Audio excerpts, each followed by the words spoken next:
आइए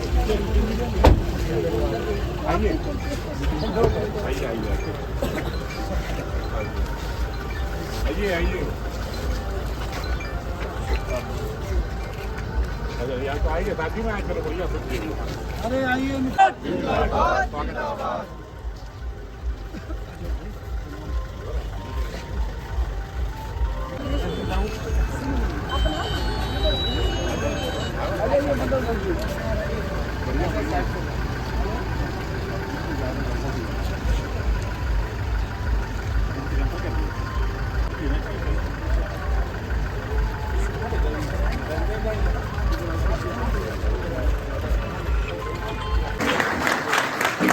साथ में हमारे इस जिले के प्रभारी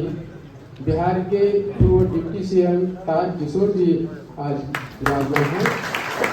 जो लगातार दौरे हम लोगों ने किए हैं, हमारे कार्यकर्ताओं ने किए हैं, चाहे मैं जनसंपर्क जो लगातार अभी 18 तारीख से नामांकन के बाद में जनसंपर्क हम करते आ रहे हैं, उन विषयों की मैं बात करूं तो जो मुख्य बिंदु मेरे सामने आए थे वो आप सबसे मैं आज साझा करना चाह रही हूँ। सबसे पहले चूंकि मैं स्वयं एक महिला हूं और मुझे लगता है कि महिला सशक्तिकरण पे सभी मंडल अध्यक्ष यहाँ उपस्थित होंगे, सभी मंडल अध्यक्ष आदरणीय मंडल अध्यक्ष यहाँ उपस्थित होंगे।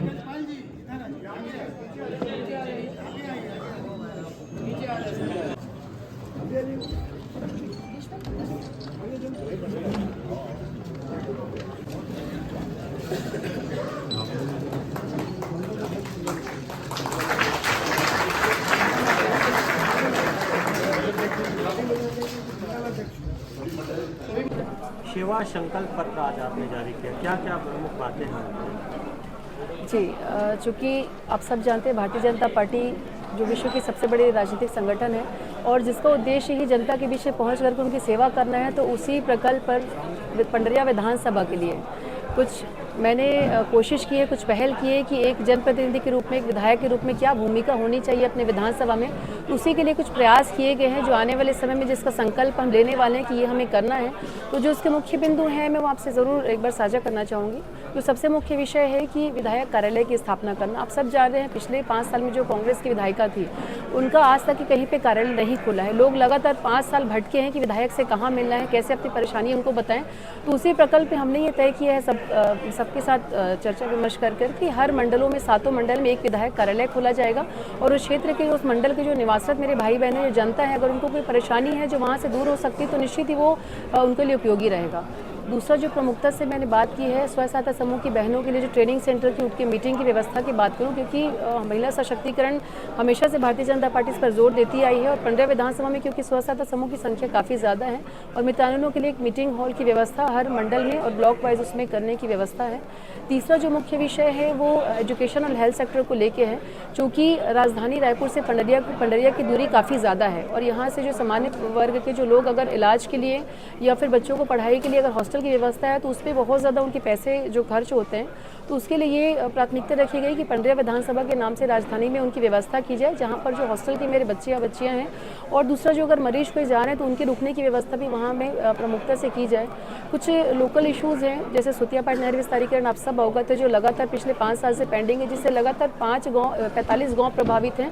जिसमें जल स्तर काफ़ी घट चुका है, जब खेती होना क्या पानी पीने की बहुत मुसीबत आ रही है। तो ये भी विषय प्रमुखता से रखे गए हैं। उसके बाद हम शक्कर कारखाने की बात करें, जो 2 शक्कर कारखाने की बात करें भारतीय जनता पार्टी की सरकार की ही देन है और जनता को ये उम्मीद है कि भारतीय जनता पार्टी की सरकार बनने के बाद में निश्चित ही एक शक्कर कारखाना तीसरा जो है वो सौगात के रूप में भारतीय जनता पार्टी उन्हें पंडरिया विधानसभा में देगी। तो ये विषय हैं और विभिन्न छोटे छोटे विषय और इसमें मैंने अवगत कराए हैं जो लोकल स्थानीय मुद्दे हैं, चाहे पंडरिया के सौंदर्यीकरण की बात करें या फिर वहाँ पे हाईटेक बस स्टैंड की जो मांग है, लगातार जो मांग आ रही है, स्पोर्ट्स कॉम्प्लेक्स की जो बात करें, तो विभिन्न विषय हैं जो मुझे लगता है कि पंडरिया विधानसभा में होना चाहिए और मेरी प्राथमिकता यही रहेगी। चूँकि मैं पंडरिया विधानसभा के प्रत्याशी हूँ तो मेरी प्राथमिकता ये रहेगी कि 90 विधानसभा में किस तरह से मैं पंडरिया को एक आदर्श विधानसभा के रूप में बना सकूँ, मेरी प्राथमिकता इस पर भी रहेगी। 40 बिंदुओं पर आपने लंबी जो है सेवा संकल्प पत्र जारी किया, क्या पिछले 20 सालों में कोई विकास नहीं हुआ पंडरिया विधानसभा? देखिए, विकास की अगर बात करें तो विकास अगर कोई करती है, विकास का कोई पर्याय अगर कोई पार्टी तो निश्चित ही वो भारतीय जनता पार्टी। और ये मैं इसलिए नहीं करूँ कि मैं भारतीय जनता पार्टी के परिवार की हूँ, ये आम जनता के बीच में ये बात है। जैसे मैंने बताया, 2 शक्कर कारखाने की बात मैंने कही है, ये भारतीय जनता पार्टी की ही कार्यकाल की देन है। जो आज जिस रोड पर हम आसानी से हम चल रहे हैं बिना ब्रेक लगाए गाड़ी में, वो भारतीय जनता पार्टी की 15 साल के कार्यकाल की ही देन उनकी सरकार की। जो पिछले 5 साल में पंडरिया को मिला है वो सिर्फ भ्रष्टाचार मिला है, हर जगह पे कमीशन खोरी हुई है, चाहे पटवारी से ले ले, चाहे हर स्तर पे ले ले, सिर्फ उनको भ्रष्टाचार ही मिला है। दूसरा, जो कांग्रेस की सरकार ने सिर्फ पंडरिया ही नहीं समझ छत्तीसगढ़ को दिया है, वो है धरने की व्यवस्था। जो लगातार, चाहे मैं युवाओं की बात करूं, चाहे महिलाओं की शराबबंदी के विषय में बात करूं, या किसानों में बारदाने की जो किल्लत है उसकी बात करूं, या छोटे छोटे जो उनके विषय, राशन कार्ड की व्यवस्था हो, पट्टा की व्यवस्था, अगर वनांचल की मैं बात करूं, पट्टा की व्यवस्था के लिए, या शिक्षा कर्मियों को अपने वेतन के लिए, विभिन्न ऐसे विषय हैं जो मुझे लगता है कि अगर कांग्रेस की सरकार ने उन्हें दिया तो व्यवस्था ही दी है पूरी। सेवा संकल्प पत्र को लोग उस पर कितना भरोसा करेंगे, कितने आश्वस्त है आप इस पर?